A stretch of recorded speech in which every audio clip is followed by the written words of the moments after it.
بسم الله الرحمن الرحيم السلام عليكم ورحمة الله تعالى وبركاته كلهم وعن صاحب بيال ميل والبواد جوجتان يسي والبوي سارق مقالكي ويدين سو غاريو halkani waa Israac TV kusoo dhawaada wararkii ugu dambeeyay ee guud ahaanba caalamka maalmadan maanta aan idin soo gudbinayno iyo sidoo kale wararka Soomaalida halkii ku dambeysay xaaladda dalka Ethiopia warbixin ayaan idinkaga haynaa marunba in ciidamada dawladda federaaliga Ethiopia ay jiiday ama ay markaa riixday jabhadda TPLF deegaana horena ay markaa ka qabsatay qodobada kale aad daawan doontaan waxa kamid ah waa sidee xaalka Soomaaligi gabdhaha ku laayay magaalada Vienna ee dalka Austria warbixin ayaynu idinkaga haynaa sidoo kale wararka aad daawan doontaan waxa kamid ah wararkii ugu dambeeyay doorashooyinka dalka Soomaaliya Hirshabelle maxaa saaka ka cusub gudiga doorashooyinka dalabka xasaasiga ay hordhigeen ra'iisul wasaare Roble ayaan iyaduna warbixin idinkaga haynaa sidoo kale wararka aad daawan doontaan waxa kamid ah Mareykanka oo shaaciyay qatar uga iman karta dalal ay ku jirto Soomaaliya qodobadaas iyo kuwa kale oo faahfaahsan u diyaar garooba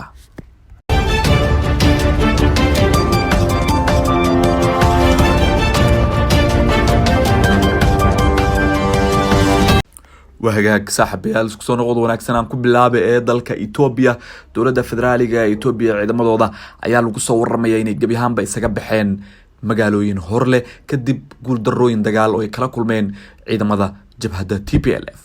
وعقيب كم ذا dalka Ethiopia dib uga bilowday dagaal culus oo u dhaxeeya ciidamada federaaliga Ethiopia iyo sidoo kale kuwa ciidamada qowmiyadda Tigreega ciidamada federaaliga Ethiopia ayaa laga saaray dhowr magaalo oo ay qabsadeen toddobaadkii hore kadib markii ay dagaal culus soo qaadeen kuwa jabhadda TPLF afayeenka Maleeshiyada Tigreega ayaana sheegay in ciidamadooda ay dib u qabsadeen magaalooyinka kala ah Sakota iyo sidoo kale Jona afayeenka ayaa waxa uu intaasi ku daray in ay maxaabiis ahaan u qabsadeen boqolaal askari oo badan xaarada inkastoo aysan wali sheegashadaasi ka hadlin dowladda federaaliga Ethiopia sarkaal u hadlay ismaamulka gobolka Amxaarada ayaa Al Jazeera u sheegay in ciidamada federaalka ay dib uga gurteen dhowr magaalo oo ay toddobaadadii la soo dhaafay qabsadeen inkastoo uusan faahfaahin ka bixin sababta keentay ka bixitaanka ciidamada dowladda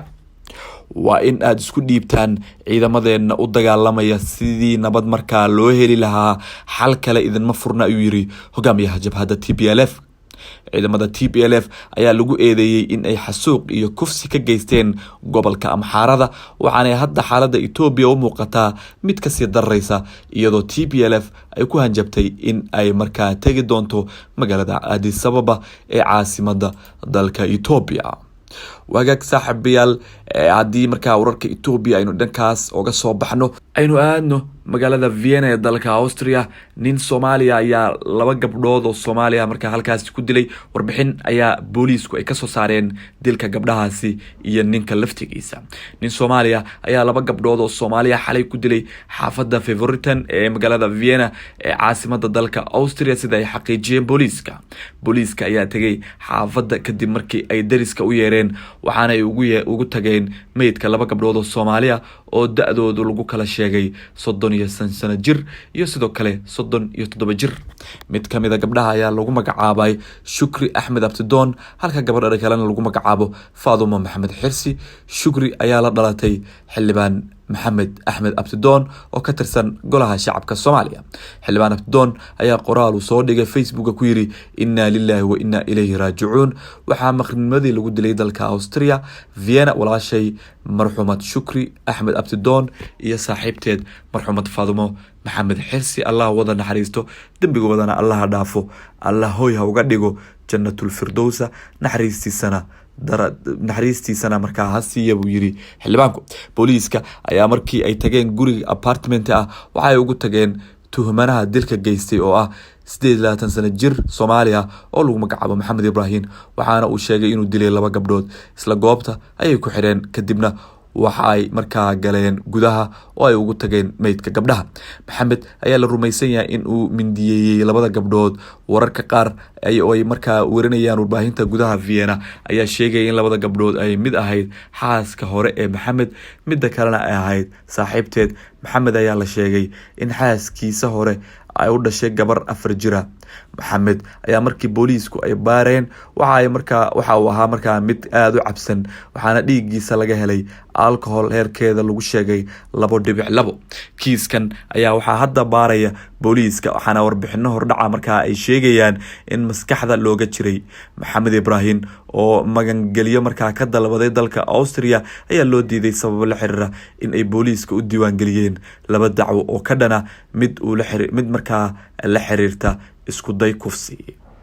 وهاجاج صاحب بيال وحد داون إنسان وركي وجود بيه وجودهم بعالم كي الصومالي ده هل كانوا إسراع تي في جود جدور الشوينكا وضرب حساس يا مركا وجود بيه باللي هاي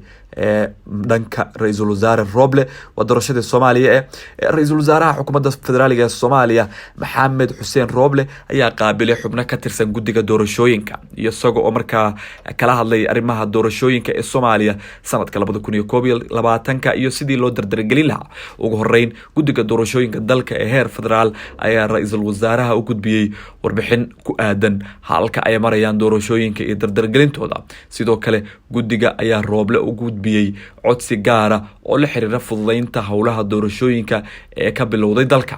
qoraal kooban oo ka soo baxay xafiiska ra'iisul wasaaraha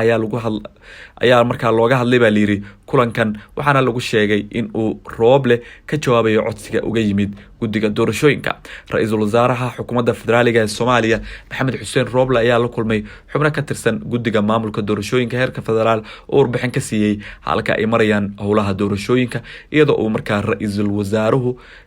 uu markaa ka jawaabay codsiyo la xiriira sidii loo dardargelin lahaa howlaha doorashooyinka dalka ayaa lagu yiri qoraalka xafiiska ra'iisul wasaare Roble. kulankan waxaa ka horeeyay shir kale oo markaa ra'iisul wasaaruhu la yeeshay ururada bulshada rayidka ah, kaas oo looga hadlay doorashooyinka iyo xiisadaha ka taagan dalka. doorashooyinka Soomaaliya ayaa haatan maraya meel xasaasi ah, waxaana maanta Hirshabelle ay qabanaysaa kuraas kamid ah kuwa aqalka sare ee yaala magaalada Jowhar.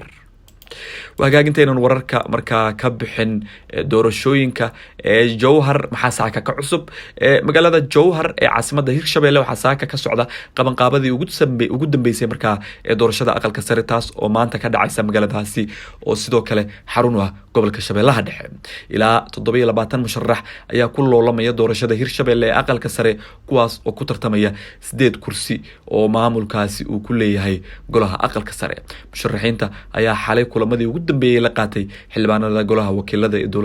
dowlad goboleedka Hirshabelle iyaga oo markaa kala hadlay arrimaha doorashooyinka. guddiga doorashada ee Hirshabelle ayaa dhinaca kale xusay in kaliya maanta la qabanayo doorashada 3 kursi oo kamid ah 8 kursi ee taala magaalada Jowhar. kuraasta qaar ayaa isha lagu haya kuwaas oo ay markaa ku tartami doonaan siyaasiyiin saameyn leh. waxaa kamid ah kuraastaasi kursiga uu ku fadhiyo Muuse Suudi Yalaxow oo mar labaad doonaya in dib loo doorto, hase yeeshee waxaa haatan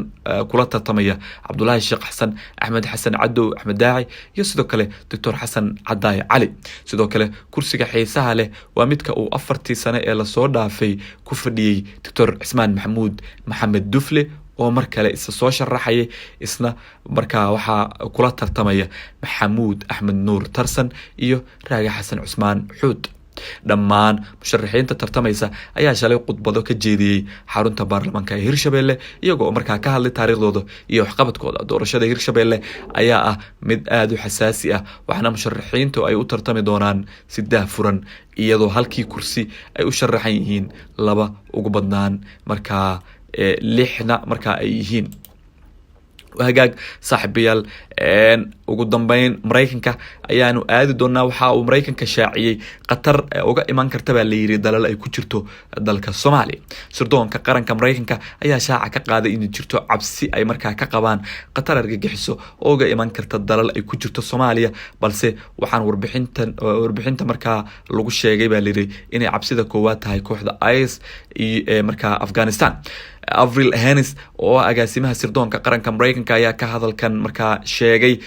ama ka sheegtay shirka sanadlaha ee amniga iyo sirdoonka ee sanada 2021 oo lagu qabtay magaalada Washington DC. agaasimaha oo aalada fogan araga uga qayb gashay shirkaasi ayaa sidoo kale shaacisay magacyada dalalkaasi, waxaana ay kala yihiin Soomaaliya, Yemen, Syria iyo sidoo kale dalka Iraq. cabsida ugu sarreysay argagixisada xilligan ma aha dalka Afghanistan, balse waxaan aad u arkaa in ay qatarta ka soo fool leedahay dalalka Soomaaliya, Yemen, Syria, Iraq iyo sidoo kale guud ahaanba kooxda Daesh ayay tiri Avril Haines agaasimaha sirdoonka qaranka ee dalka Mareykanka. sidoo kale waxay intaasi ku dartay in ka dowlad ahaan ay si gaar ah isha ugu hayaan afartaasi dal si looga hortago halista kooxaha argagixisada. ugu dambeyn Avril Haines ayaa sheegtay in ay aad ula socon doonaan dhaqdhaqaaqa kooxda Daesh ee markaa Afghanistan si looga hor istaago ulinta weeraro hor leh oo markaa ay geystaan. hadalkan ayaa kusoo aadaya iyadoo horey Daesh ay markaa u sheegtay weeraro qaraxyo ah oo lagu qaaday ciidamada Mareykanka ka hor inta aysan markaa ka bixin garoonka Kabul. si kastaba Soomaaliya marka la eego Mareykanka waxa uu ku fuliyaa howlgallo iyo duqeymo markaa ka dhana kooxda Al-Shabaab ee ka dagaalanta gudaha dalkeena Soomaaliya. saaxiibayaal wararkii ugu dambeeyay ee caalamka iyo guud ahaan Soomaalida aad kala socoteen Israac TV waa naga inta tan iyo warkeena kan xiga fi amaan illah.